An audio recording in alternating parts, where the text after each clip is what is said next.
Bom dia a todos, sejam bem-vindos à teleconferência de resultados da Lojas Quero-Quero do primeiro trimestre. Eu sou Paula Lopes, gerente de RI, e comigo hoje estarão Peter Furukawa, CEO, e Jean Mello, CFO e diretor de Relações com Investidores.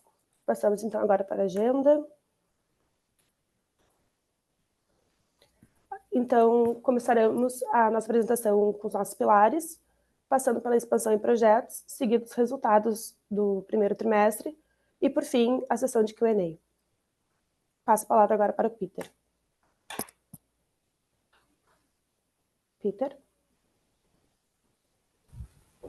Bom dia a todos, é um prazer poder falar com vocês aqui novamente. Vamos lá, Paula. Vamos falar sobre o primeiro trimestre. Como vocês podem ver aqui, acho que alguns já puderam ler, nosso crescimento foi de 14% em receita nesse primeiro trimestre, chegando a 765 milhões. A venda do varejo registrou um crescimento de 15%, e o nosso same-store sales bateu 12,5%.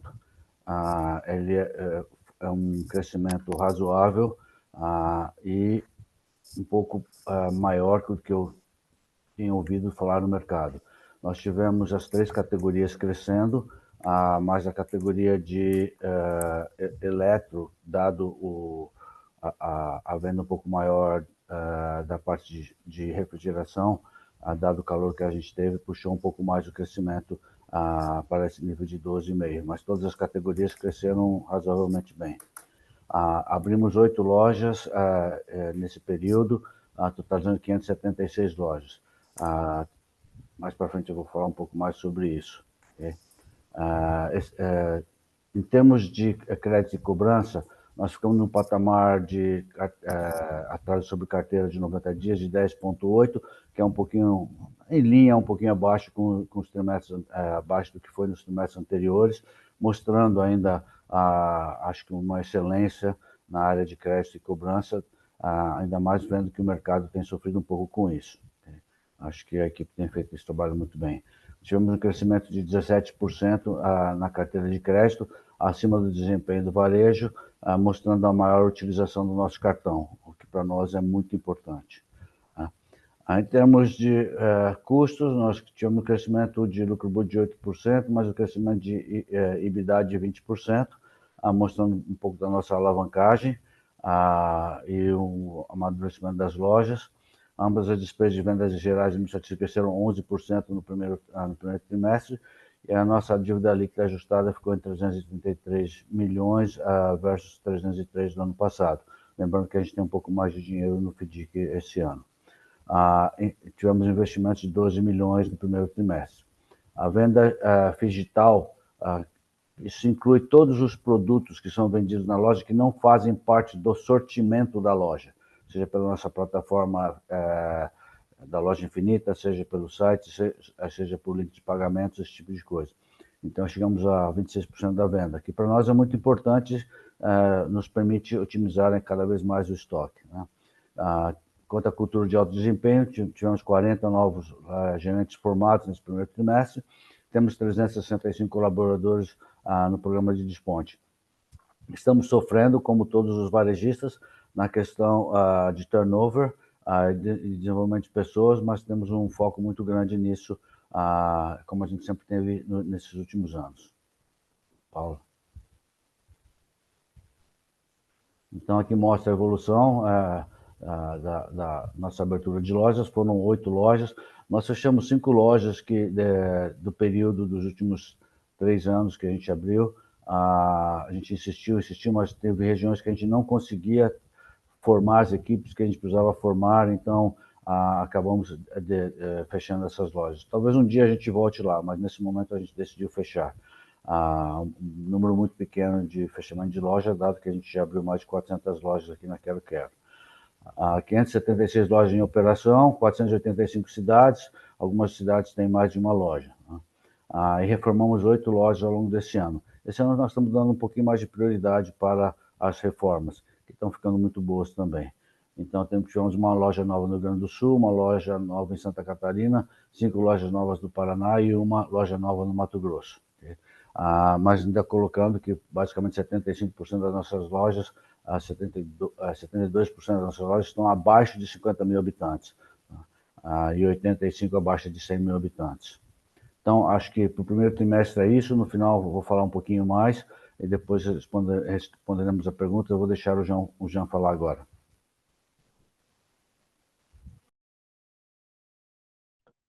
Bom dia a todos. É um prazer mais uma vez estar com vocês, discutindo e apresentando os resultados do primeiro trimestre de 2025 das lojas Quero Quero. Então, já passando para o próximo slide, vamos discutir um pouco sobre a receita, né? As vendas da companhia. Como a gente já vem comentando desde o final de 2022, a gente viu realmente uma inversão de tendência, né? Desculpa, no final de 23. E quando a gente falou do final de 23, foi que começou a estabilizar o volume, né? Então, o número de produtos, de tickets vendidos na loja. Ao longo de 24, começamos também a ver uma estabilização de preços. Ainda começamos o ano de 2024 com a deflação e ao longo do ano a gente viu essa melhora contínua também nessa variável que é importante. Então chegamos aqui nesse primeiro trimestre com um crescimento de 12% same-store sales.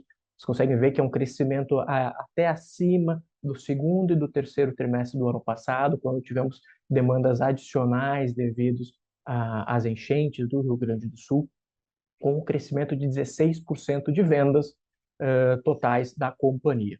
Né? Depois de passarmos aqui final de 22, mesmo 22, 23, início de 24 com same-store sales negativos, entregamos 12% de same-store sales de crescimento, então até acima da nossa expectativa inicial. E essa venda adicional veio por termos sido muito efetivos nas promoções usuais de início de ano, nas promoções de queima de estoque, e também dado uma demanda por produtos sazonais, produtos relacionados às temperaturas mais altas, né? Então, conseguimos entregar esse crescimento forte de varejo, seguido também de crescimentos constantes, relevantes de serviços financeiros e cartão de crédito. Com isso, conseguimos crescer as receitas totais da companhia em 14% nesse primeiro trimestre, né? Passando para o próximo slide, a gente vê como que isso representa e impacta também no crescimento de lucro bruto da companhia. Nós crescemos 8% o lucro bruto nesse trimestre. Aqui sim, nós temos alguns impactos específicos, por exemplo, na margem de varejo, como eu comentei, muito da venda adicional veio desses produtos promocionados, e produtos que têm uma demanda, mas que têm uma margem um pouco mais baixa, então por isso tivemos uma margem inferior ao primeiro trimestre do ano passado em varejo, mas mesmo assim com um crescimento de lucro bruto desse segmento muito relevante. E, naturalmente, na parte de serviços financeiros, o que nós temos é uma pressão inicial, dado o aumento do custo de capital, dado o aumento da Selic, né?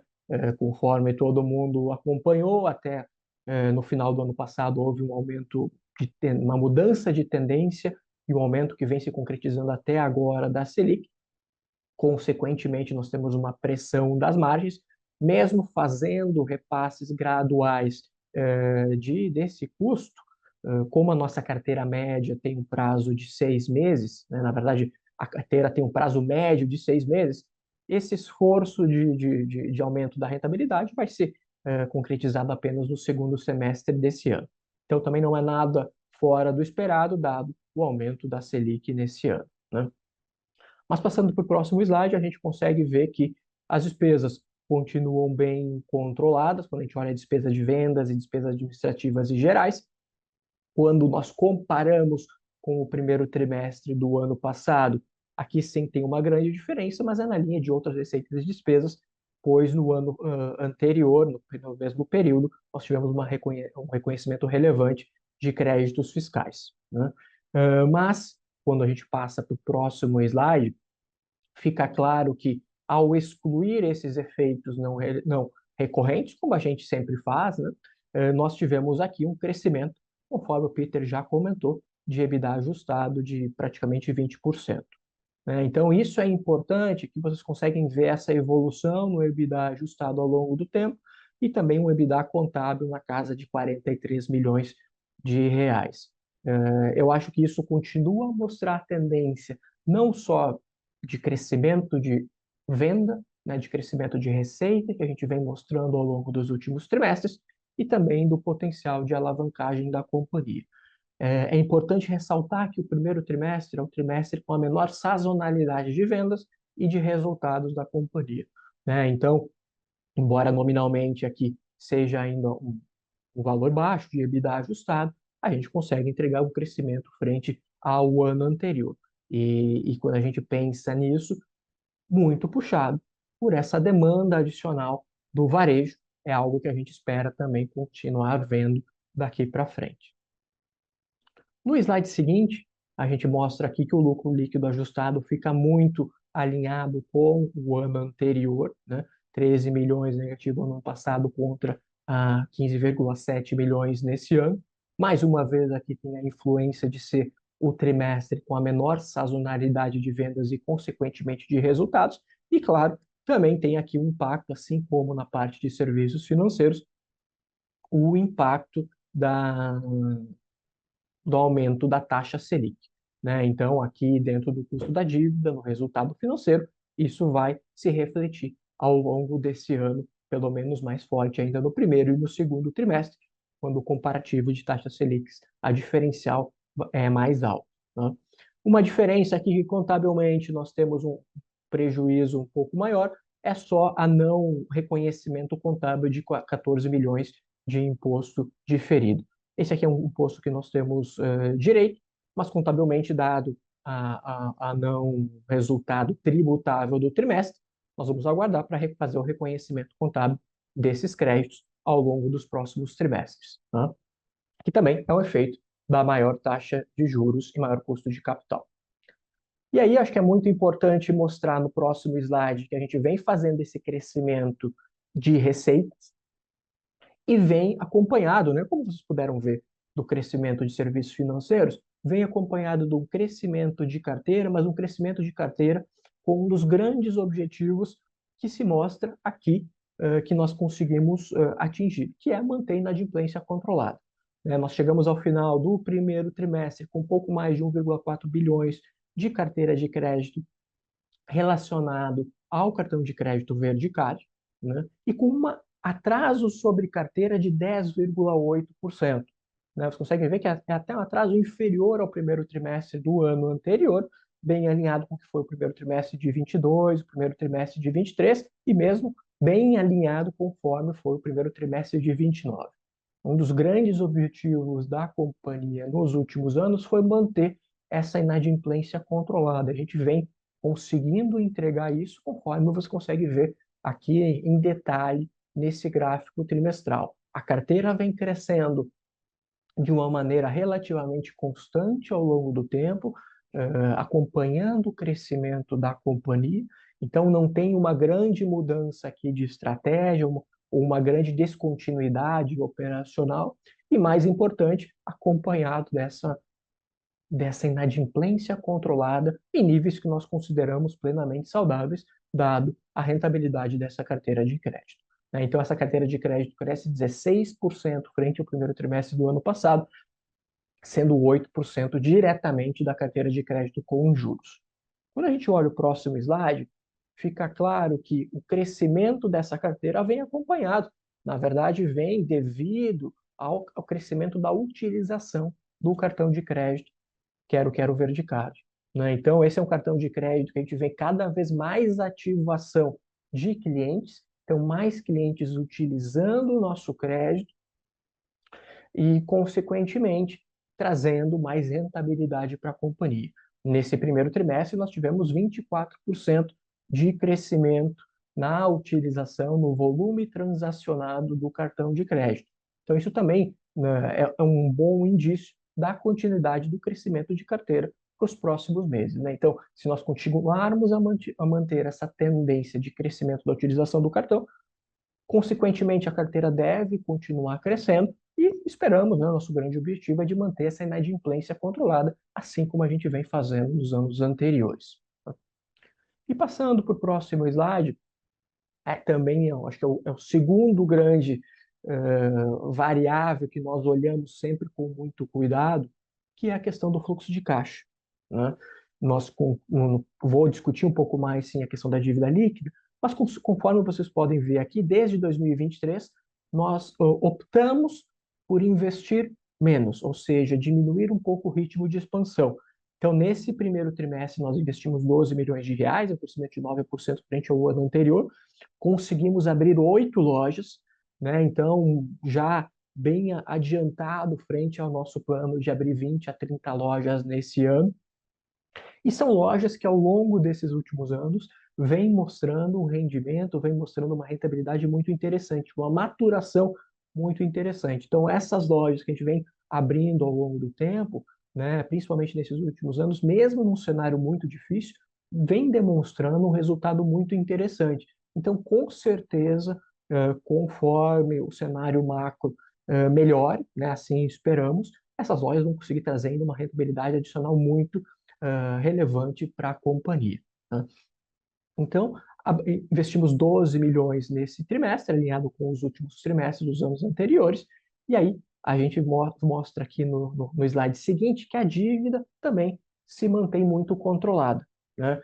Fechamos o trimestre com 332 milhões de dívida líquida ajustada, alinhado com os 303 milhões do ano anterior, né? Naturalmente, isso é algo que a gente acaba comentando em praticamente todo o call de resultados, que existe uma sazonalidade, assim como temos uma sazonalidade de vendas, também tem uma sazonalidade no fluxo de caixa da companhia, geralmente no primeiro e no segundo trimestre, né? Como é possível ver aqui nos anos anteriores, temos um aumento da dívida, né? Temos um consumo de caixa, e aí no terceiro e no quarto trimestre a gente tem uma geração de caixa. O nosso objetivo de manter essa dívida controlada permanece assim como a gente fez nos últimos anos, né? Então, e essa venda vindo forte traz ainda mais possibilidades e facilita a obtenção desse objetivo, né? Então, a gente fecha aqui o trimestre com 500 milhões de dívida bruta, né? Com 197 milhões no curto prazo também, bem alinhado com o histórico da companhia, sem nenhum ponto diferente da curva, a não ser, claro, o maior custo de capital dado aumento da Selic, que teve esse impacto no lucro líquido da companhia, né? Então, passando para o próximo slide, eu encerro aqui a minha apresentação do resultado específico desse primeiro trimestre e volto a palavra para a Paula poder comandar a sessão de perguntas e respostas. Obrigada, Jean. Vamos dar início, então, à sessão de perguntas e respostas. Só lembrando que as perguntas e respostas dessa vez são feitas pelo Q&A ali embaixo no Zoom. Começando, então, por uma pergunta do Vinícius Preto, do Itaú BBA. Peter vai responder a primeira pergunta, que é: vocês comentaram que as vendas promocionais de início do ano e vendas relacionadas às altas temperaturas ajudaram nesse same-store sales forte. Como estão vendo a tendência de crescimento no segundo trimestre, que não tem a contribuição desses efeitos? Tem alguma categoria ou estado se destacando em termos de crescimento?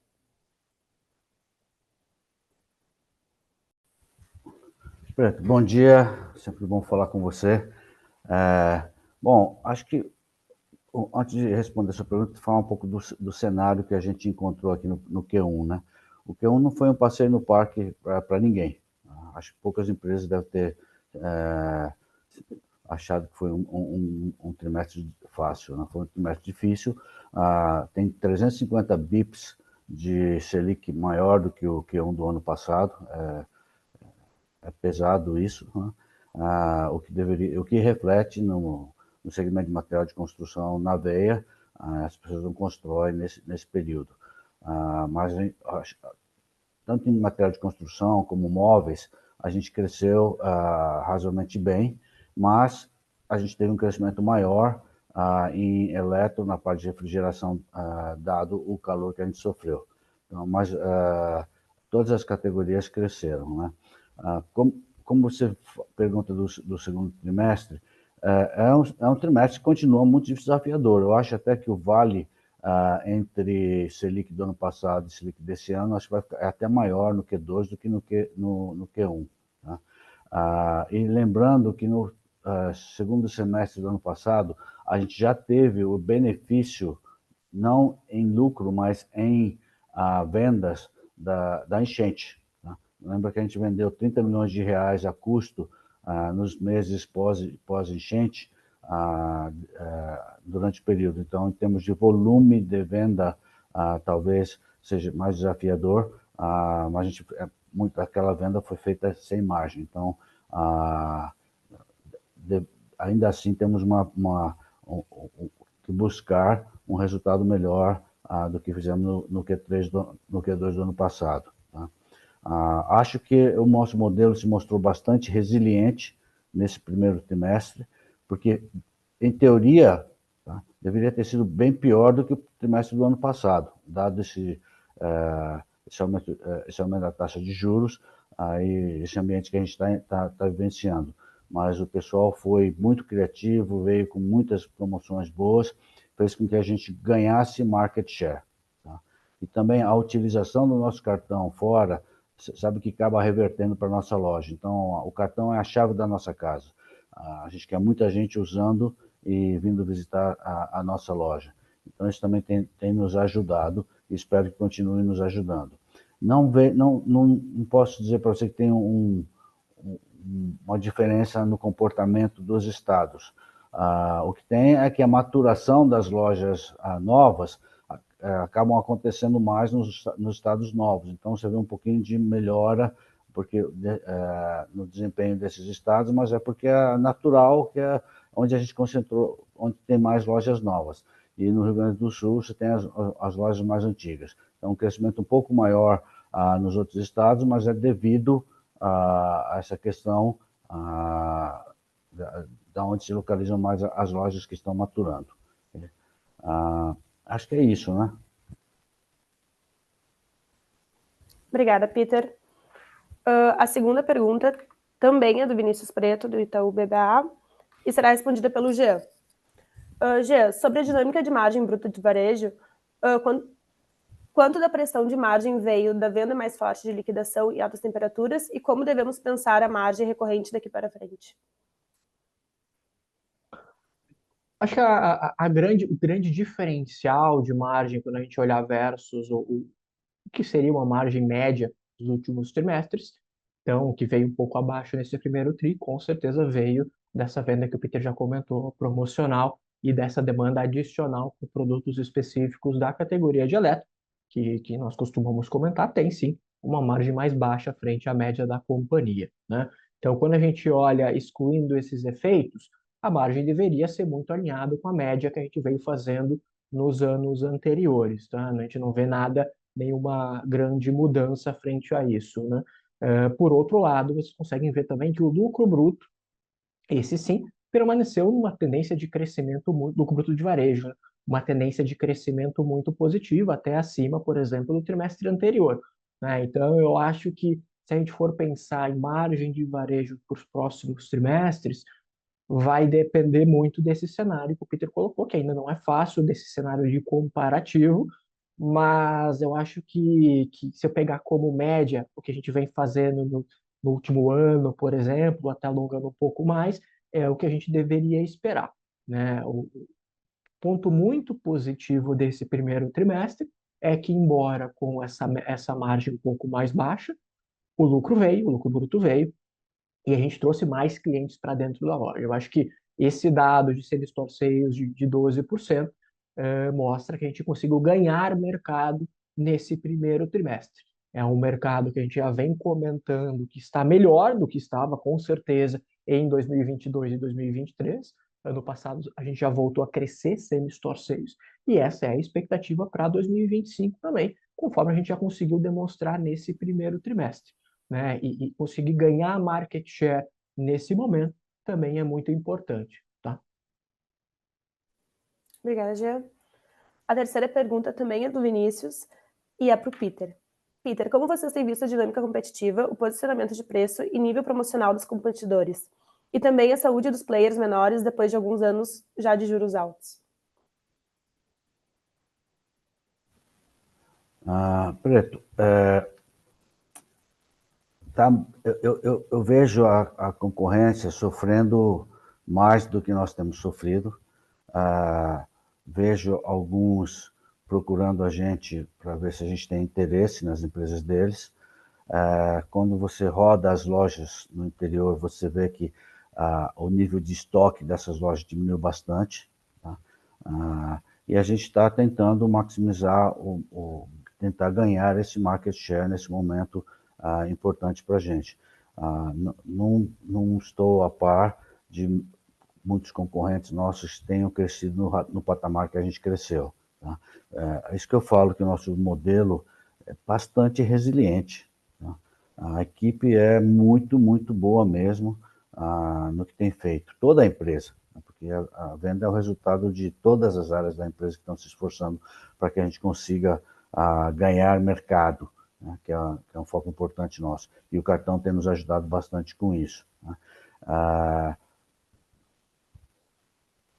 Os juros nesse patamar que está vai pressionar ainda mais esses concorrentes locais. Alguns têm algumas flexibilidades, mas você nota claramente, conversando com essas pessoas, o nível de preocupação que tem, e alguns já pensando em sair do mercado. Okay? Então, acho que é isso que eu posso dizer, Preto. Obrigada, Peter. A próxima pergunta também é para o Peter, e a expansão segue sendo um dos drivers de valor da companhia? O cenário adverso retrai o apetite de crescimento da companhia? De quem que é essa pergunta, Paulo? Foi feita pelo Felipe. Felipe, bom dia. A expansão é muito importante para nós. A gente está num patamar de expansão menor do que a gente tem capacidade de fazer. É óbvio, a gente já chegou a abrir 70 lojas, teria capacidade de voltar a fazer isso. Nós não fazemos por acharmos que esse nível de juros é desafiador e toda a expansão consome um pouco de caixa, então estamos sendo mais conservadores nesse sentido.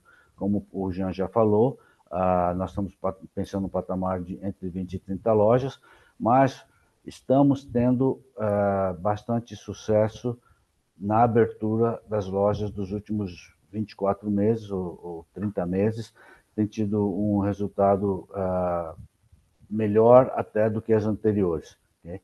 Então, nós não vamos parar de abrir loja, tá?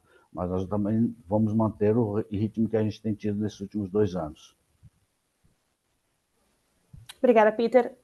Agora uma última... Mais um ponto. Obviamente que se a economia der uma volta nos próximos anos, tá?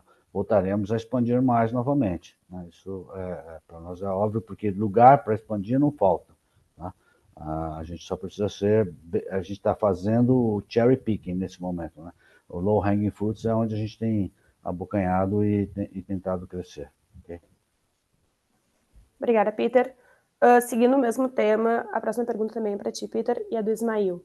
Bom dia. Não seria melhor avançar a abertura de novas lojas no estado de São Paulo do que continuar abrindo novas lojas tão próximas uma das outras na região sul? Ismael, é bom ponto. A gente está tentando abrir aonde a gente já é mais forte, tá? Onde as pessoas já nos conhecem mais. E aonde também, logisticamente, nos dá mais rentabilidade. Por isso que a gente consegue abrir em alguns lugares aqui no Rio Grande do Sul. Se você está preocupado com canibalização, a canibalização é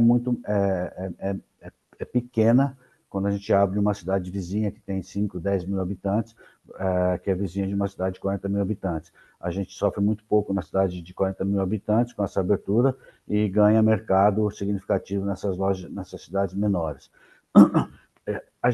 Nós não queremos ir para um lugar, expandir a fronteira, tá? Nós temos a nossa fronteira hoje, nós queremos ficar dentro dessa fronteira por enquanto, tá? Novamente, se a economia, juros voltando a cair, a economia voltando a crescer, nós provavelmente vamos buscar mais oportunidades fora dessa fronteira. Mas, por enquanto, é melhor ficarmos onde a gente está para maximizar o nosso resultado, minimizar o consumo de caixa. Obrigada, Peter. Então, com isso, a gente encerra as sessões de perguntas e respostas e eu passo a palavra para o Jean para fazer as considerações finais. E depois para o Peter. Apenas agradecer a presença de todos. colocar todo o time de RI à disposição. Foi um trimestre que mostra a continuidade dessa tendência positiva operacional da companhia, com crescimento de venda, algo que é muito importante, ainda num cenário, sim, macro desafiador, mas já é um cenário em que o nosso segmento volta a crescer, dado o que a gente vem demonstrando nos últimos trimestres, né? Então, esperamos continuar sempre com esse foco em manter essa inadimplência controlada, manter o foco no fluxo de caixa, continuar investindo naquilo que a gente acredita que é essa expansão, mantendo essa dívida controlada e esperar chegar no final do ano com resultados melhores do que a gente teve no ano anterior. Então, muito obrigado de novo pela presença e passo a palavra para o Peter. Bom, novamente, obrigado pelo interesse de vocês.